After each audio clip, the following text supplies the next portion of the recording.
Dans cette mémo vidéo, nous allons nous intéresser à l'item 280, qui est l'item acide. Nous allons d'abord faire un focus sur les mécanismes d'apparition de l'acide. Il existe trois mécanismes. Le premier étant la rupture intrapéritonéale d'un conduit liquidien. Le deuxième mécanisme, c'est la gêne à la résorption du liquide péritonéal. Et enfin, le troisième mécanisme, c'est un excès de production. En ce qui concerne l'acide chileuse, qui est un type d'acide, on va retrouver en fait un aspect laiteux et blanchâtre de l'acide avec un taux de triglycérides supérieur à 1,1 g par litre. Elle est due à une obstruction lymphatique et le traitement se fait de façon étiologique. Ensuite, le dernier point de ce focus va concerner les diagnostics différentiels de l'acide, parmi lesquels on va retrouver le globe vésical, l'hémopéritoine, l'obésité, le syndrome occlusif ou bien les kystes volumineux ou autres fibromes utérins. Dans cette partie, nous allons nous intéresser à l'orientation de diagnostic à prendre devant une acide. Alors tout d'abord, la définition de l'acide, c'est la présence de liquide non sanglant dans la cavité péritonéale. Le diagnostic se fait comme habituellement sur des éléments d'anamnèse, parmi lesquels on va reprendre les antécédents personnels, médico-chirurgicaux et familiaux du patient, la prise de traitement, les facteurs de risque de cirrhose, parmi lesquels on peut citer l'éthylisme ou les facteurs de risque d'hépatite virale, les facteurs de risque cardiovasculaire, mais également les antécédents de comptage tuberculeux et tout le curriculum laboris du patient, notamment s'il y a des travaux exposant à l'amiante. On va rechercher une altération récente de l'état général et on va essayer de caractériser l'acide, notamment la date du début de l'acide, son mode d'installation et les facteurs déclenchants. Au niveau de l'examen physique, on va faire le diagnostic positif de l'acide en recherchant une prise de poids récente et inexpliquée.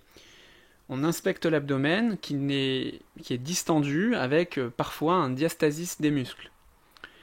La palpation d'une acide est primordiale. On va rechercher deux signes. Tout d'abord le signe du flot et puis le signe du glaçon. Alors le signe du flot, je le rappelle, c'est la transmission d'une onde de choc imprimée sur l'abdomen par la main du médecin d'un flanc à l'autre. Il faut noter que ce signe est inconstant. Quant au signe du glaçon, ce sera un signe qui se recherche chez un patient en décubitus dorsal, et lorsqu'on donne une impulsion sur la paroi abdominale, le foie, qui est mobile dans le liquide d'acide, va être projeté en arrière et va revenir vers l'avant. Il va venir frapper la main de l'examinateur à la manière d'un glaçon, et c'est la raison pour laquelle on appelle ça le signe du glaçon. Il est présent uniquement lorsque l'épanchement est suffisamment abondant. Lors de la percussion, on va bien entendu rechercher une matité qui est mobile et qui est déclive. Et il ne faudra pas oublier de rechercher un œdème des membres inférieurs qui peut être très important en cas d'acide majeur. Pour faire le diagnostic étiologique, on va rechercher deux types de signes. Alors, d'abord les signes d'hypertension portale, puis les signes d'insuffisance hépatocellulaire. Et ensuite, on recherchera des signes d'insuffisance cardiaque droite, voire une bandelette urinaire pour rechercher une protéinurie. Si on revient sur les signes d'hypertension portale, ils sont très importants à connaître, je vais en citer quelques-uns. Il faut savoir que les signes d'hypertension portale vont correspondre à l'apparition d'une circulation collatérale abdominale, par exemple, une splénomégalie ou des hémorragies digestives par rupture de varices œsophagiennes ou œsophago-gastriques. Quant aux signes d'insuffisance hépatocellulaire, eux, ils vont correspondre à l'asthénie, à l'ictère et à toutes les manifestations cutanéo-muqueuses, parmi lesquelles on note les angiomes stellaires, l'érythrose palmaire ou l'hypocratisme digital. Parmi les signes d'insuffisance hépatocellulaire, on va également retrouver toutes les manifestations endocriniennes à type de gynécomastie, d'impuissance chez l'homme, ou bien de manifestations hémorragiques type échymose, épistaxis, et la classique encéphalopathie hépatique. Il faut vraiment connaître parfaitement ces signes d'hypertension portale et d'insuffisance hépatocellulaire. Et enfin, en termes de complications de l'acide, on peut noter l'apparition de fièvre, d'une hernie ombilicale ou bien d'une dyspnée. Quels sont les examens paracliniques à réaliser dans le cadre de la découverte d'une acide ? Alors tout d'abord un bilan biologique classique, on va faire une NFS plaquette, une CRP, il faut bien penser à faire un bilan hépatique complet, une électrophorèse des protéines plasmatiques. On peut doser également le BNP, le pro-BNP, et on fait un bilan rénal, iono, urécréate et protéinurie des 24 heures. Il faut, dans le cas d'une découverte d'acide, réaliser une ponction d'acide au moins exploratrice. Les techniques de réalisation de la ponction d'acide sont très importantes à connaître. La ponction, elle se réalise en pleine matité, à l'union tiers externe, 2 tiers interne de la ligne entre l'épiniliaque antéro-supérieur gauche et l'ombilique. Ça, c'est très important de connaître ces caractéristiques de la ponction d'acide. Quand on a recueilli le liquide de ponction, on va faire un examen macroscopique. On va rechercher éventuellement la présence de liquide chileux ou bien d'une acide hémorragique. On va réaliser des analyses notamment de biochimie avec la mesure du taux de protide. Il faut bien retenir le seuil de 25 grammes par litre qui va définir une acide pauvre en protide si elle est inférieure à 25 grammes par litre ou bien une acide riche en protide si elle est supérieure à 25 grammes par litre. On va également calculer le gradient d'albumine entre le sérum et l'acide.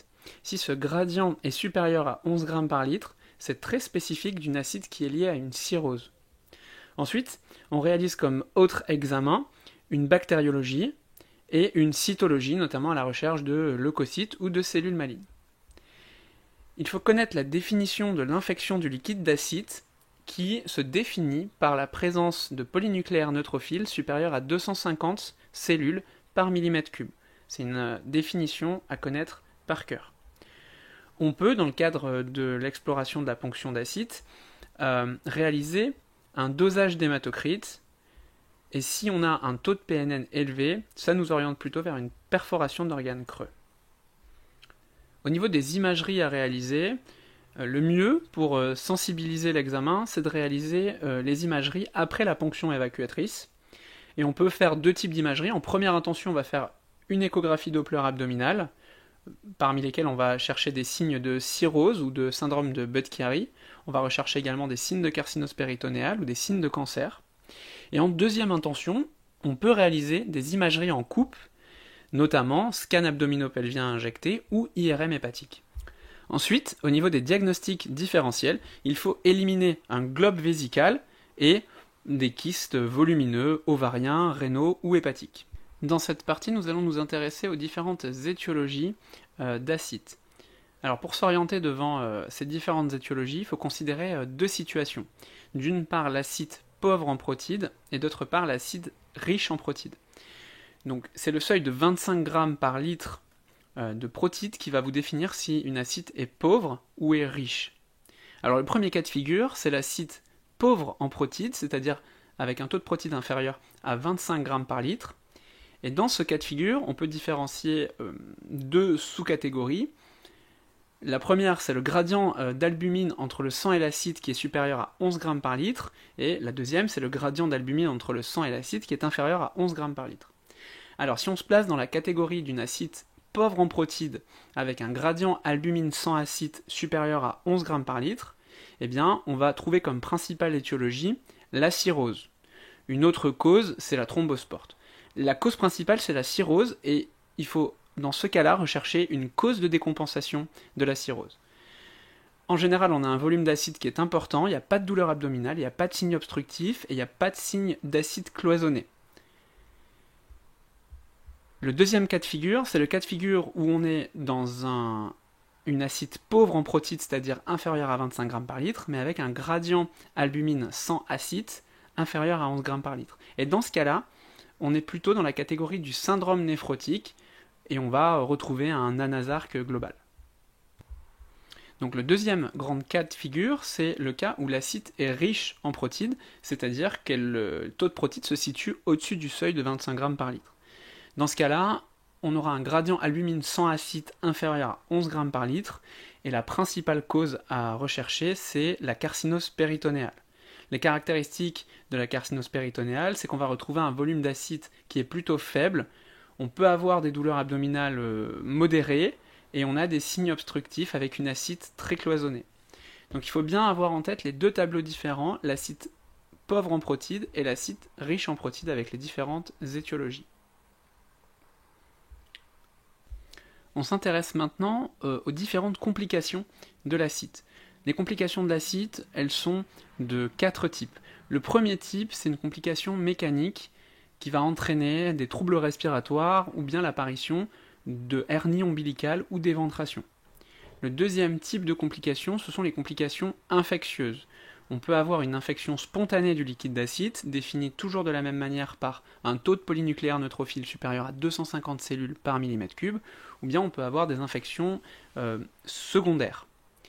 Le troisième type de complication, ça va être l'acide réfractaire, et le quatrième type de complication, ça va être le syndrome hépatorénal, qui est un syndrome extrêmement difficile à prendre en charge.